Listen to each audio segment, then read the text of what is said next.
So my name's Heidi, and yeah, I'm going to share a little bit about my project that I'm doing at the moment. But a little bit of background info about me is that for my undergrad, I did a Bachelor of Social Science Psychology and a Bachelor of Teaching Primary. So I taught for a few years in the public education system, and then had babies, and then decided to go back and have honours, do honours. And in my honours project, I worked with an Indigenous chronic disease clinic in Bathurst, where I co-designed an evaluation framework. So yeah, that was really, really interesting and really enjoyable. And that's just something that I would like to look further into later. And then this PhD project came up, and I had a bit of a chat to Jelaine. So she's she's my primary supervisor, just about the project. And so I hadn't done a lot of stuff in drug and alcohol before, but a lot of work in mental health area, which is what the project is sort of about, as much as it fits into the drug and alcohol sector. Yeah, the mental health is the big part of it all, which I'll go into. So yeah, I've got my list of supervisors there, and Nicole, who's there telling me how to work my computer, and that's what she does all day at work as well, because I never know what I'm supposed to be pressing. So let's see, is it going to go to the next slide? All right, so our project is sort of called the Impact of Online Counselling for Rural Family Members of People Struggling with Substance Abuse, the Effectiveness, Feasibility and Acceptability. And so it is about craft. We did change the name to the Family Empowerment Program, particularly because Australians like to think of craft as glitter and glue and all that sort of stuff. So it just makes it a little bit easier when we're talking to people about the program. So I've got a bit of a background here, and obviously you guys know all this because we're all in that drug and alcohol sort of framework. But yeah, people in rural Australia experience a disproportionate level of physical and psychological harm related to drug and alcohol use than their urban counterparts. Our research is really focused on rural and remote Australia. The comorbid substance use and mental health disorders can negatively impact family members, increasing their burden of care and family conflict. And then, yeah, just that few drug and alcohol services provide support to family members. And while there are a lot of programs out there, it's often that people don't actually realise that they are out there. And so in 2022, only 8.1% of Australians receiving treatment or support for substance use were family or friends. So community reinforcement and family training, or CRAFT, is an evidence-based approach that helps families to reduce substance use, engage in treatment and improve family wellbeing. And I've just got a list of different sort of papers there that if you're interested in having a bit of a further look, I can send those through as well. And that's just a very, very small set of papers. Yeah, so as I mentioned, it's an evidence-based talking therapy, and it works with the family and friends of people struggling with substance use. And it utilizes techniques from cognitive behavioral therapy and motivational interviewing. So it sort of looks at two different things, in that it's increasing the family member's own social and emotional well-being, but it's also positively encouraging their relative to use health and substance treatment services. And the way it goes about that is it teaches family members the safe removal of positive reinforcement for the problematic substance use behaviours, while increasing positive reinforcement for non-using behaviours.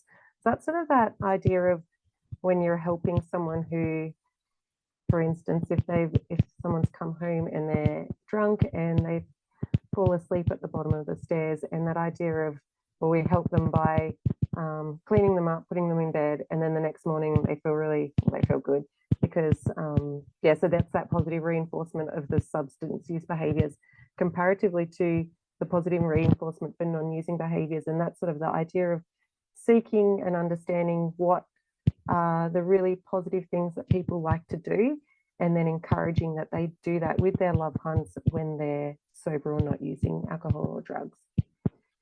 And yeah, 80% of people who complete CRAFT have improved wellbeing. All right, so CRAFT sort of has 6 sessions, and I'll go through a little bit of information about those sessions. So the first session is the introduction to the program, and that's where they're building motivation and self-care includes introducing the family member to the family empowerment rationale and psychoeducation and establishing their self-care goals. The second one is communication, and that includes general positive communication strategies and role play. So that's about communicating with their loved one. The third one, functional analysis of client substance use, includes identifying the client's typical substance use behaviour, internal and external triggers, short-term positive consequences and long-term negative consequences. The fourth one, positive reinforcement, I guess that's pretty self-explanatory, but includes reinforcement of recovery-oriented non-substance use behaviours. So that's that one that I was talking about seeking some positive things that people have been doing, and then doing that with them, and just reinforcing that idea of you can do things without the use of alcohol or other drugs. Number 5 is problem solving and natural consequences, and that's including the practice of problem solving procedures, providing guidelines for allowing for natural consequences of substance use to occur. And then the final session is discussing treatment engagement, and that's just including windows of opportunity and motivational hooks. So looking at different times where the loved one might be commenting on how the person in the program is, how their behavior has changed, all that sort of stuff. And then the person in the program talking about, well, this is what I've been doing. Would you be interested in engaging in treatment? And that 6th session also just involves a review of the program and what the next steps might be for the person. So we do have milestone conversations within those 6 sessions. And so in the second week, you can see there that the milestone conversation is what is most important to their relative currently, what are they looking forward to doing, and what do they enjoy doing? And then the milestone conversation in week 3 is what are their relative substance use patterns and what benefits do they get? And then the third milestone conversation is how does their relative feel about substance treatment, and what is their experience around treatment? So those milestone conversations are often practiced within the program with the clinician, and then taken into time with their loved ones when they get a chance. As well as the 6 sessions, we're including additional resources that people can access, as well as 2 extra sessions, and that's if required by the participants. So that's sort of looking at, for instance, people have actually been struggling to get through week 5, and so if they can't get through everything in week 5, having that extra session to be able to get through all 6 of the parts. Or also if we have a participant who would like to go back over one of the sessions and just make sure they have it right, or said that they had some troubles with it and that they just like to reinforce what they know.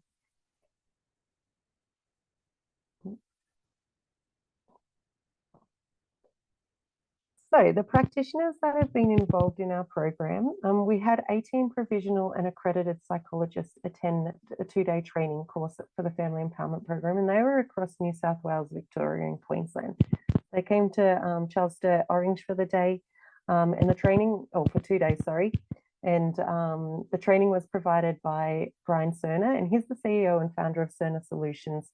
And so he's certified to train and supervise craft.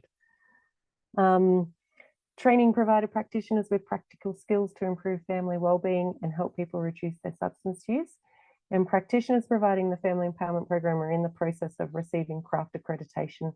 And so what they do there is they upload sessions to an accredited craft supervisor, and then they're assessed on the inclusion of different aspects of craft.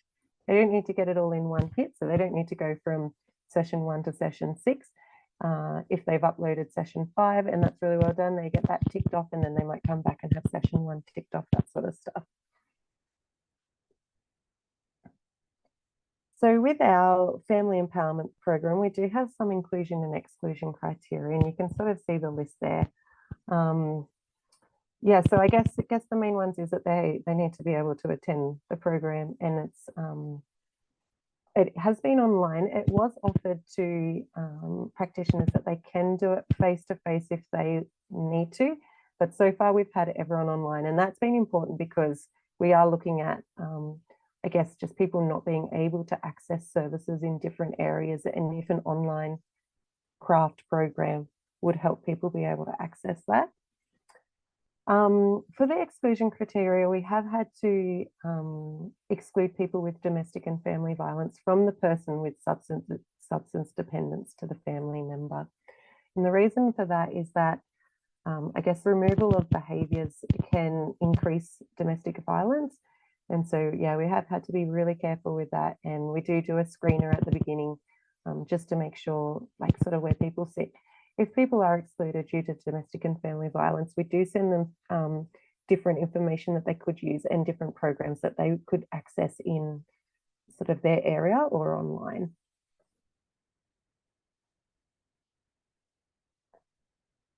So these are the components of my research project. So I've just sort of got it up there and I'll go through the components separately, but just so you can see how it's working. So the first part is really about the program and putting people into the randomized control trial. And so we're evaluating there the effectiveness of the online delivery of the family empowerment program to family members with a loved one experiencing substance problems and mental health conditions. And so having a look at the amount of exposure people get to it and how well their mental health increases and all that sort of stuff. So I've just put in our consort diagram is a week out of date, but it's pretty close. So far we've had 141 people put in expressions of interest, and then you can see there that we've had 30 that were been unable to contact, and then we've screened through 111 people. We've had people excluded, so 24 people excluded. That's because sometimes people just decline to participate or they don't meet the inclusion criteria. And the inclusion criteria has actually often been around that domestic violence side of things. There's been a couple of people that have called from urban areas, but yeah, the domestic violence has been a big chunk of those people that have not met the inclusion criteria. And then, yeah, we've had some people just not complete the baseline, which means that they haven't then been randomized. So I think now we're up to about 89, so we're only a couple off. And we've got 49 people in the intervention and 38 people in the wait list. So we've got the randomized control trial there where people are being randomly allocated into the program. So we've had quite a few people finishing up now. We have had some people asked to discontinue after a number of sessions, and this is still being investigated as to sort of how best to show who completed what. People sometimes discontinue just because it's just not working with their time frame. Yeah, but we've been beginning to interview people that have not completed as well as people who have completed. So that's just a bit of information that's coming through.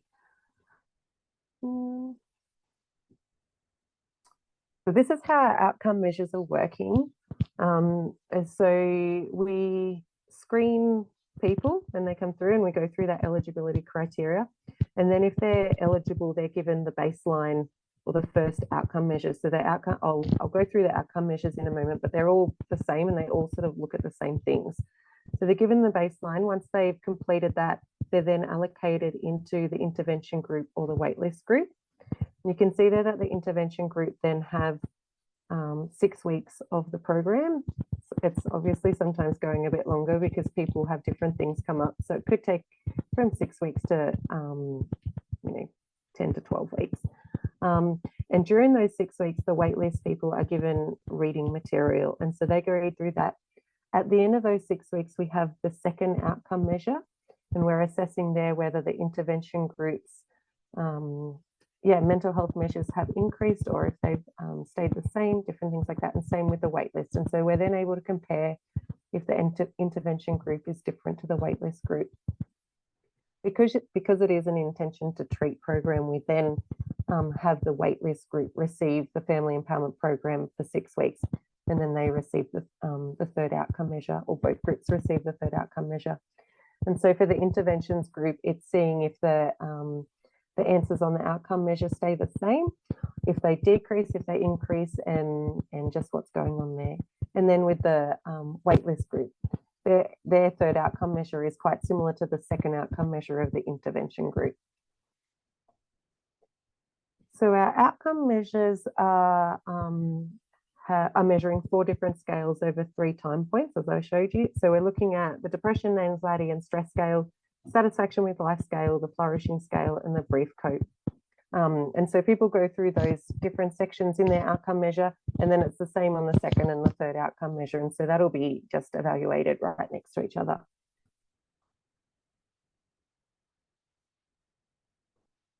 So with the second component of the research project, this is where we're doing semi-structured interviews with the participants of the program. And so here we're looking at identifying the factors associated with successful implementation of the family empowerment program as perceived by participants. And we're also looking at understanding the lived experiences and needs of someone who has a loved one who uses alcohol and other drugs. And so just to really sort of understand the perceived availability of support for carers of people using drugs and alcohol in regional Australia. So I've done about 9 interviews so far, and they've been really positive. And so those interviews, they've been for people that have fully completed the program, and it's also been for people that chose not to complete the program for various reasons.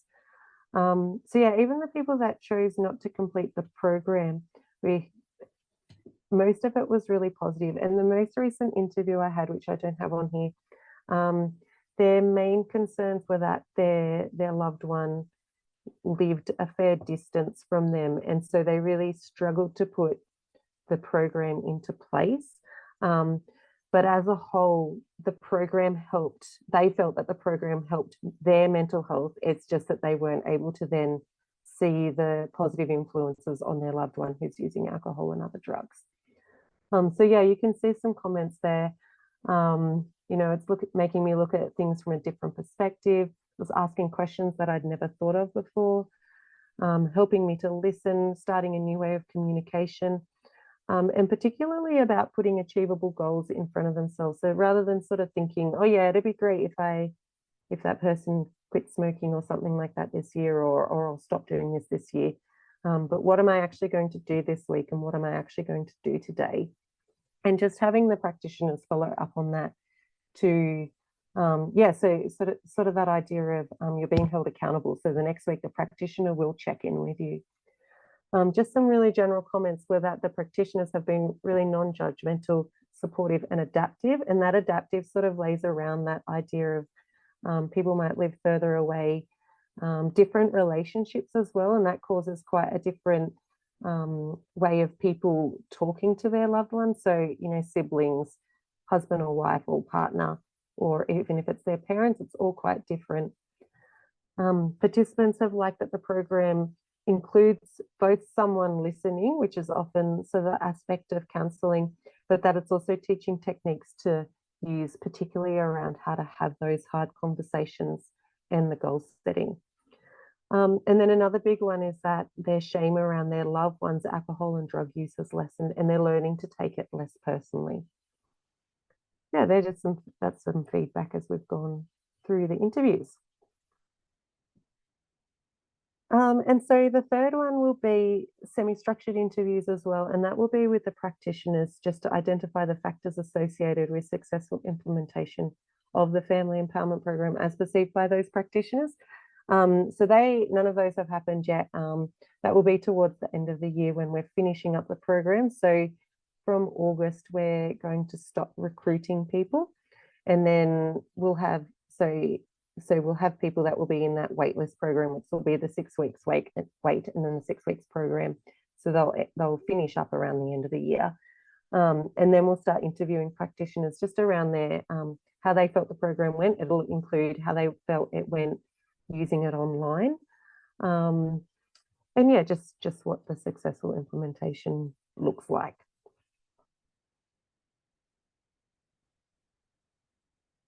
So I've got just some contributions of what we hope the project will contribute. So craft is used worldwide, particularly in America and in quite a few of the Scandinavian and Northern European countries. But it hasn't been used in Australia for quite a while. There was a a study done by Nicole and Jolene, was it about 10, 15 years back, Nicole, with Indigenous Australians.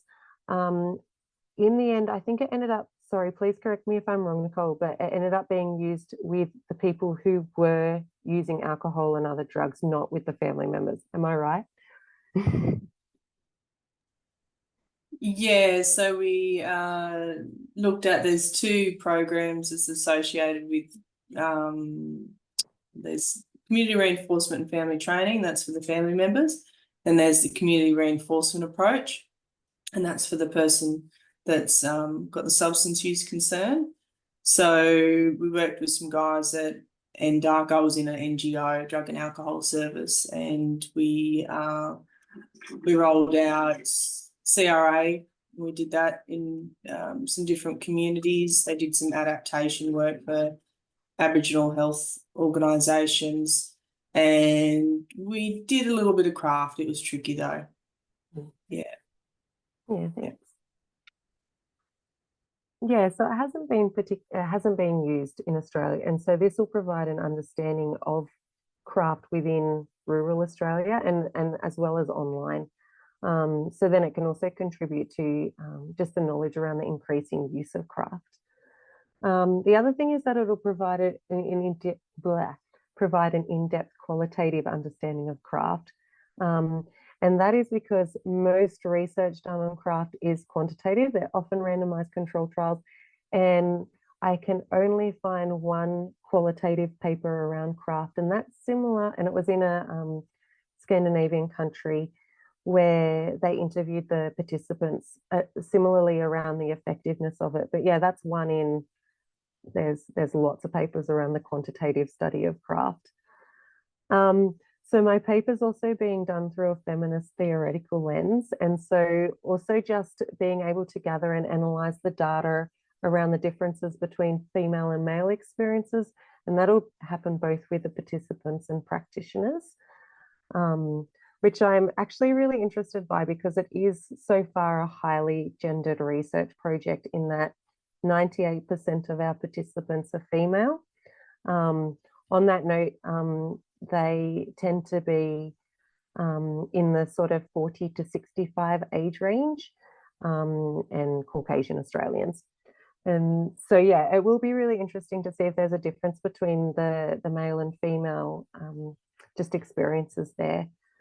And then the outcomes of this trial will provide information to the Department of Health and Ageing. So we're being funded by the Department of Health and Ageing and may carry significant implications for future funding and support for drug and alcohol treatment services, working with family members and friends.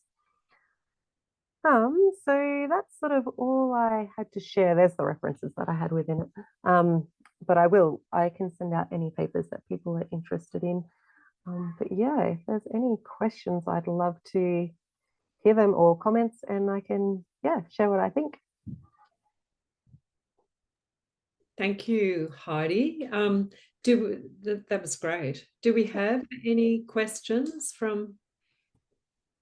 Yeah, thanks, Bryony. I just have one question, Heidi, and thank you. That was really great to see. Just in relation, because the biggest issue we always have, well, for me, I'm doing it for 25 years with parents, is finding outcome measured tools that actually kind of show those outcomes. So I'm really curious because the issue we have in working with families is the length of time of tools that are used. So, for example, the FAD has got 60 questions. We trialled a family hardiness index one in our organisation.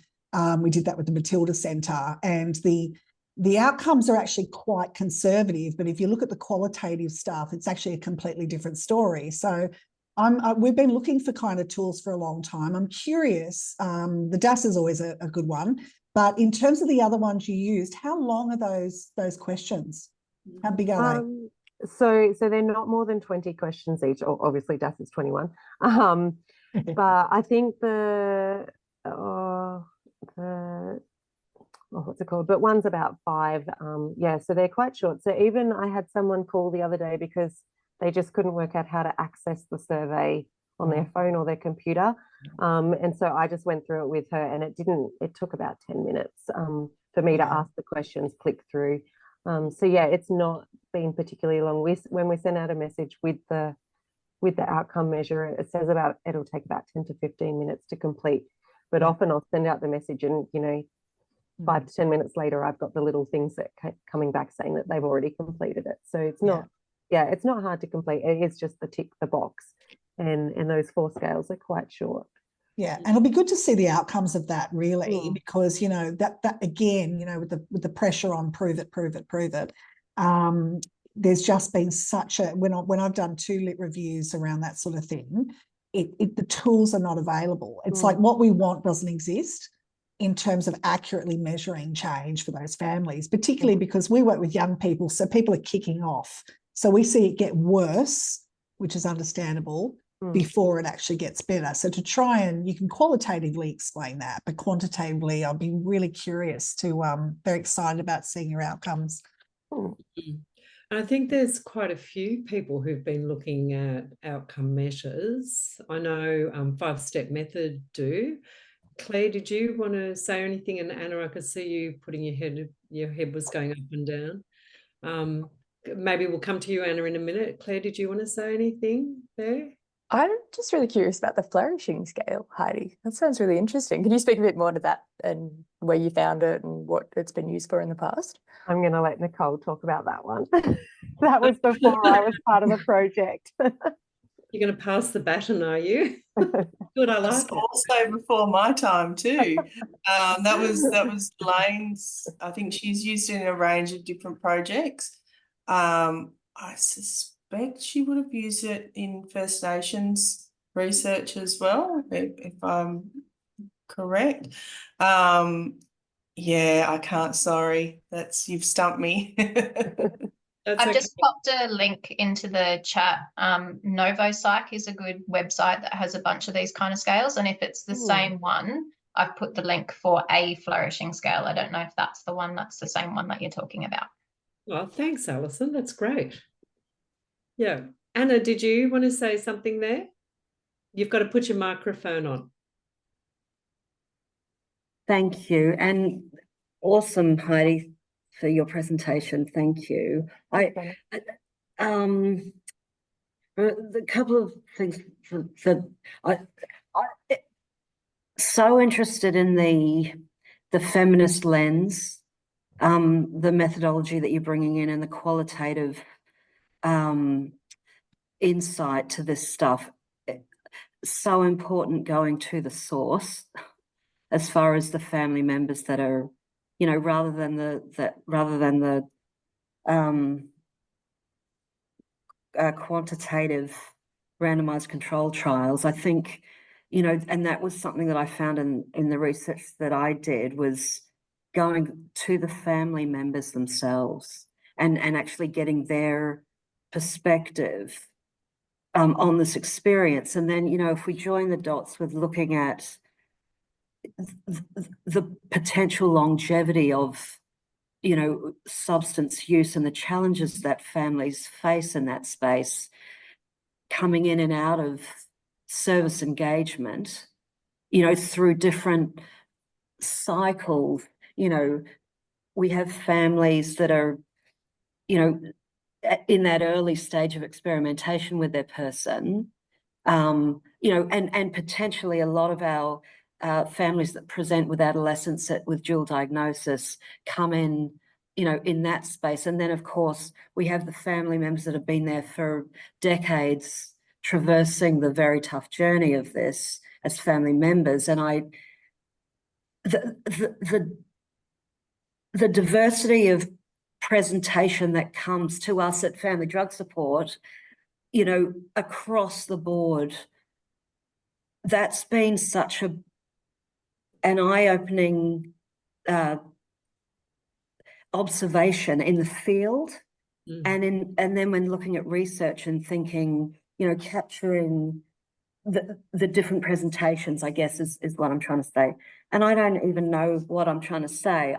Sorry. The other thing that I'd like to speak to is the family domestic violence and the exclusion from that, especially in the regional and rural remote areas. I mean, that, you know, what we see, and I guess we all see this, is the the large extent that happens in the space, you know, with drugs and alcohol and family domestic violence. They seem to be, you know, in lockstep together with a lot of the presentations, and a lot of the mothers that come into our group, you know, and through I have such an appreciation for the feminist lens, you know, with that, the mother guilt coming into this space. They come in, they've gone through the systems with all the, you know, the domestic violence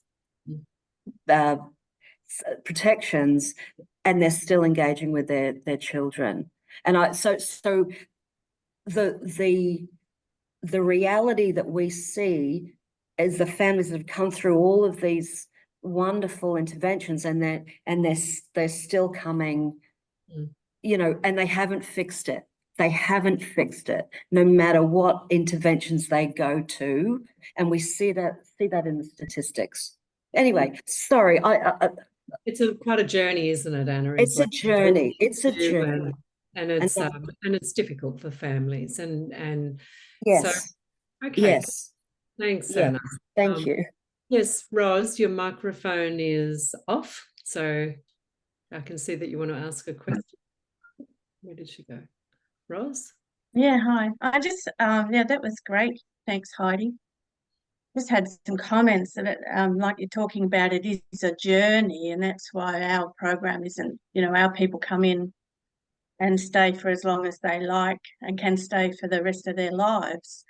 And they're learning week by week, little by little, one day at a time, how to change their perspective, change their attitudes, separate the person that's under the influence and the behaviours and the ways they act when they're in that, and versus the person that they used to know, and can separate that and can learn to deal with this one, the affected one, set up their boundaries, the loving one, then they know when to talk, and when they can talk, they learn how to reduce their tone, change their own attitudes to how they behave around that person.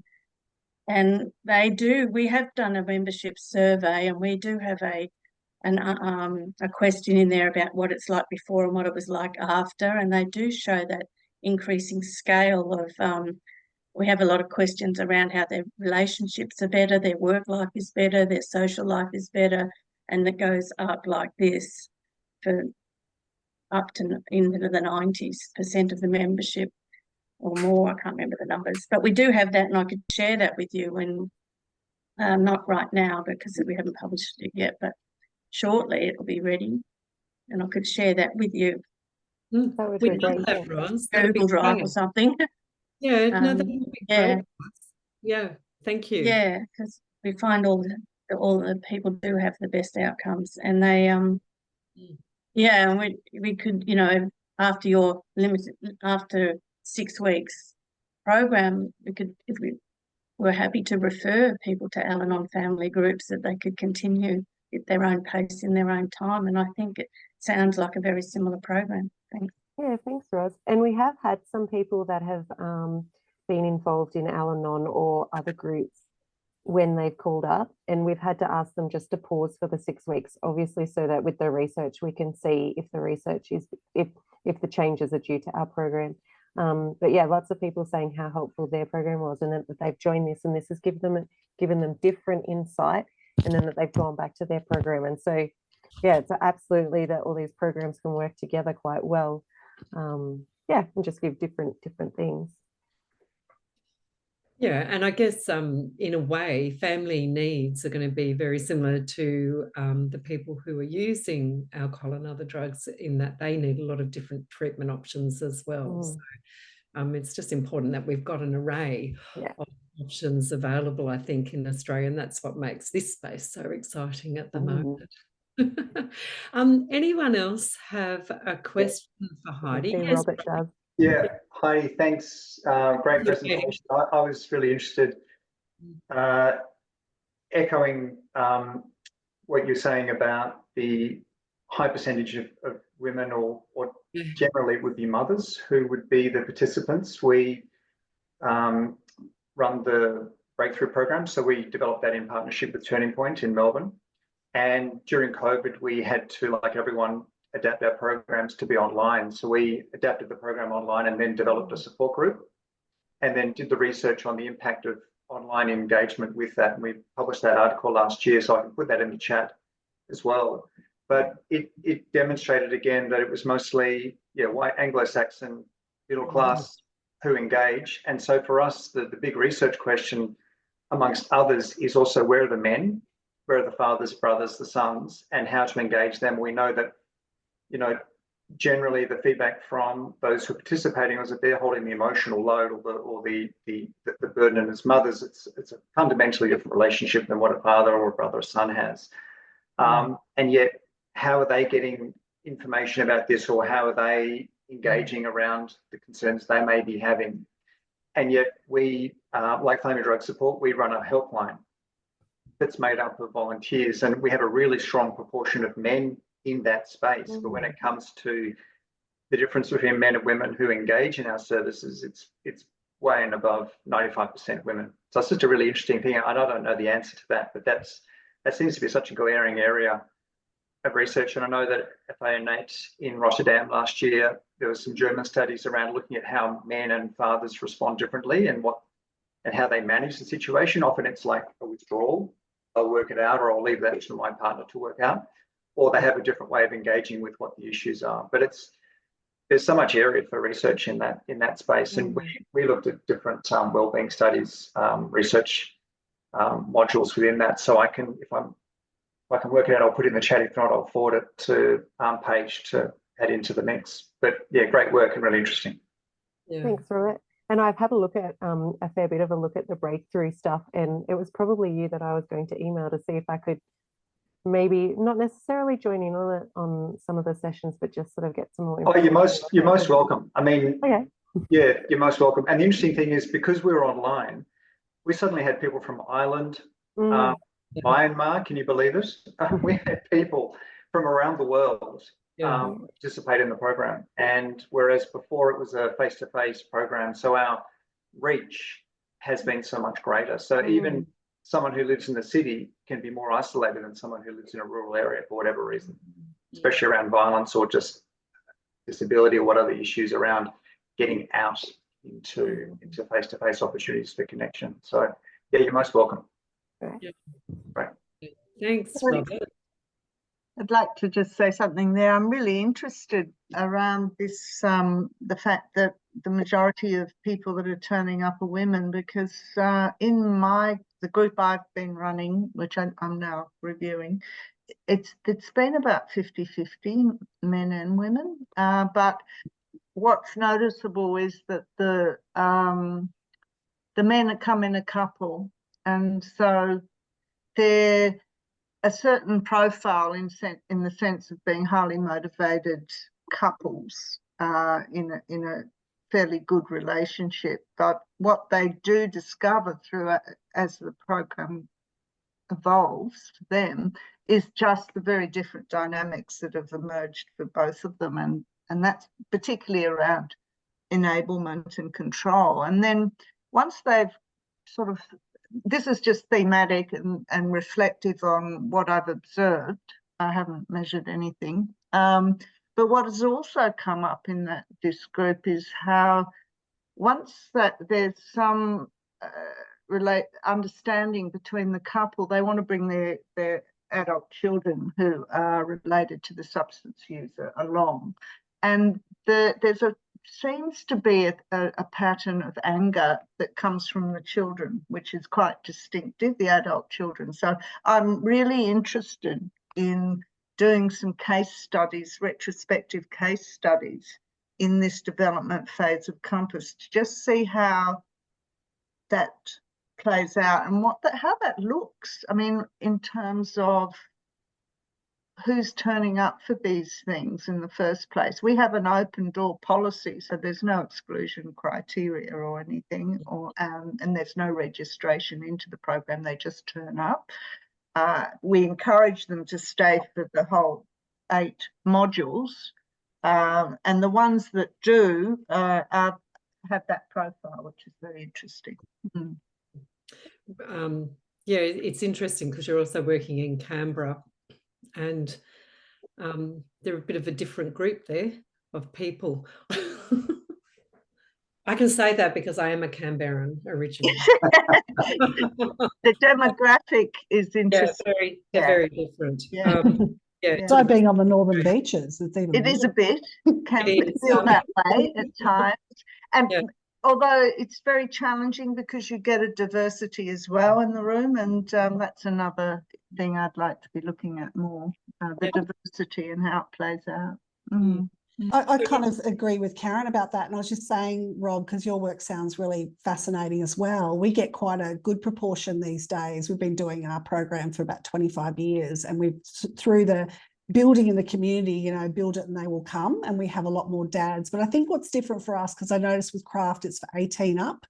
We work with up to 25. So in our kind of area, the sense of urgency that comes up for young people, with parents, you'll see a higher level of motivation of those parents accessing our program.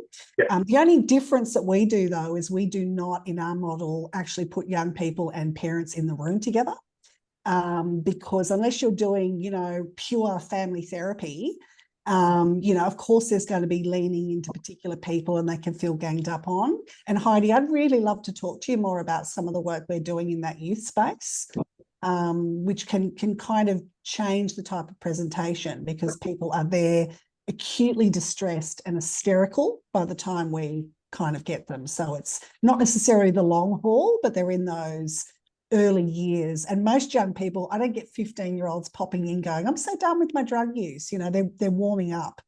Yeah.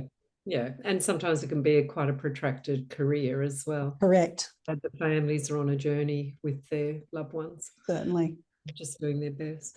And did anyone else have a question or Sally? I have a little question. Thank you so much, Heidi. That was a really great presentation, really clear, and I learned a lot. And I apologize in advance if you answered these in the presentation, because I was on the move from the sun. So if I missed it, I apologize. My first question was, is it always one-on-one, or is the program ever in groups, and has that ever been a consideration or trialed?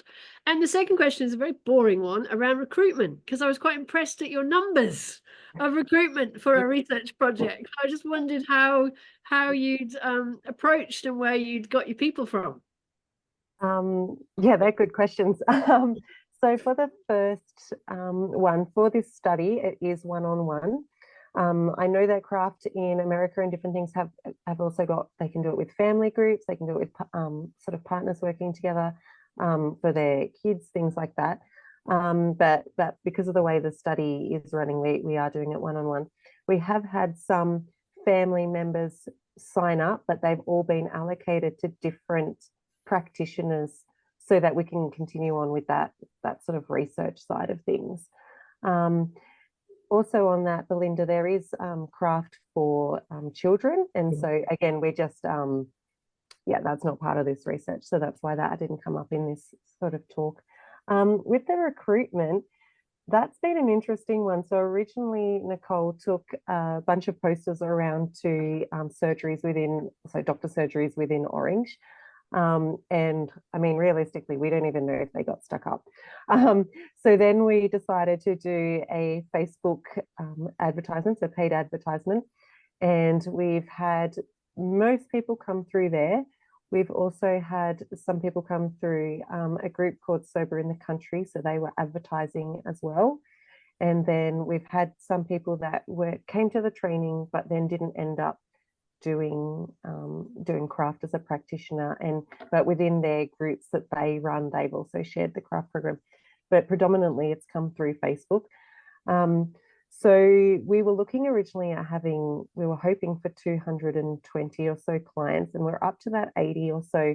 We've just put out a new Facebook ad, and it's been going for about 2 weeks, and from that we've only had 2 people send in an expression of interest. So it's definitely dropped significantly from when we were doing it at the beginning of the year, where we were getting a few people most days of the running of the ad. And so we're looking at, we did change up the ad, but that didn't seem to help. And so I don't know if we've just exhausted our Facebook group. We did look at doing it through Instagram, and the advertising people at CSU just sort of felt that Instagram wouldn't work. Oh no, we are doing it through Instagram. Maybe there was something else, but yeah, that it just wouldn't work as well as Facebook. So yeah, we're debating about what the next steps are there to get a few more people in before we stop recruiting in August. So if anyone's got any ideas, throw them at us. Thanks. Yeah, does anyone have any ideas about recruitment? I think it's one of the hardest things in this field, actually, particularly when you're researching families. I had the same issue with my research. And our recruitment might even be why I think it would still be quite a high number of females involved in the program. However, it would be interesting to look at the number of users of Facebook who are females and males, and if we have more females then using Facebook and being attracted to the program due to how we're advertising. That was just a thought right then. Well, how do we get the rural men? Have to go to the pub. I know with my research, it was the International Overdose Awareness Day. Mind you, mine had was about bereavement as well, but they actually broadcasted out to their group. Like I had a media release, and Canberra Times did a feature article, which was good, and that went through CSU as well. But they actually, I think they must have tweeted it, and then it just went mad. It's like it went Australia-wide very quickly. So but you would only want rural, wouldn't you? So you're trying to tap that particular group. Yeah. Anyone have any other ideas? I do have an idea. I don't know if it's feasible.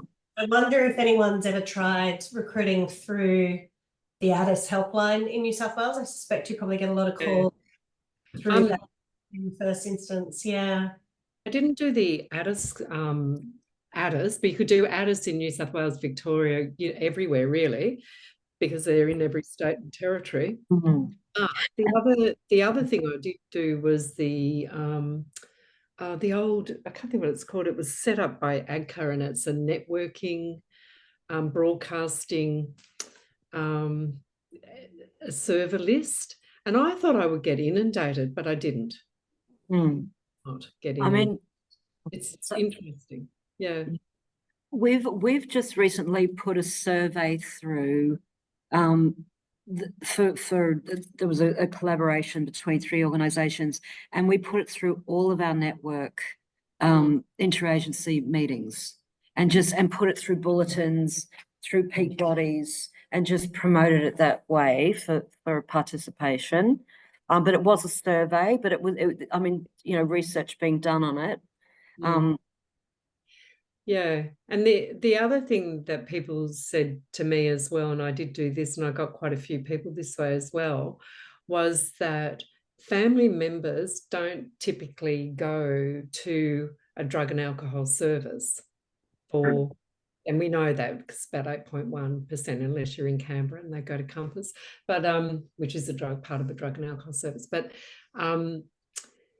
so family members who are affected are going to other, like your general practitioner or other generalist counsellors.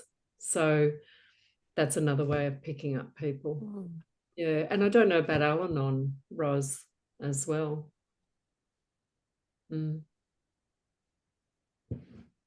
Yeah, we're just a lot of our people come in actually through AA when somebody turns up. So that's through the drug and alcohol. Yeah, so people turn up at AA and they go along with their AA member, and then the AAs will say, "I think you really should be in the other program," and leave him to us or them to us. Yeah. That happens a lot. But then we're also through counsellors and doctors, and just people searching on the website, and it comes up, and they go to our website. and join a meeting, because they just find a meeting and turn up. That's all they have to do. And Claire or Paige, did you want to say anything here? Because you're both currently doing research.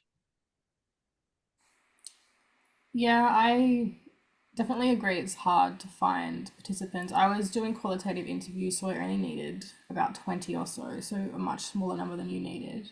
But I wondered if there's perhaps a local newspaper or something you could put an ad in. I didn't get too much traction in the one I sort of submitted, but I think maybe in regional areas, perhaps there might be a bit more readership of a local newspaper. And you could perhaps talk to them about doing like a mini editorial type thing rather than just like an ad in the back of the paper or however they do it. Yeah. And actually on that page, so on Facebook too, you also have your Orange Community Network group, probably on, you know, they have their own, you have your Facebook pages for your local communities.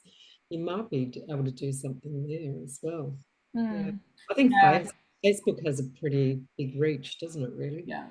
I think with the Facebook groups though, you'd probably just have to check what the rules are for each group, because some of them will say like no advertising, or you can only do it on certain days or whatever. But you could just contact the moderators for each of the groups and just check in with them potentially. That's a good idea as well. Paige thinks of everything, honestly. She really does. Claire, did you want to say anything there as well? Or? Yeah, I'm currently recruiting for a survey. So again, quite different to people actually having to come in or do something face to face. But yeah, I've had a lot of success through paid social media ads, and I've found that the longer they run, the algorithms seem to improve and you sort of get a bit of a snowball effect. So again, maybe talking to the people that are running the ads for you and just looking at what specific groups they're targeting, because there's so many options in the back end that you can start to look at. And even, yeah, kind of what Paige is saying, if there are specific groups or tapping into other groups like Sober in the Country as well, seems like a really good idea. Just seeing what else is around, talking to moderators and things. Yeah, Claire, tricky though. It is tricky. Can I ask you a question, Claire? Did you use or have you used Google Ads at all? No, I haven't actually. Is that something you've used? We haven't. We were thinking about it. Yeah. Yeah, I suspect we've exhausted the rural people. They're sick of our ad. Possibly. Yeah, it's interesting issue. Recruitment, isn't it? Okay, are there any, thank you so much, Heidi. Are there any other questions at all? It's been a very interesting after conversation as well.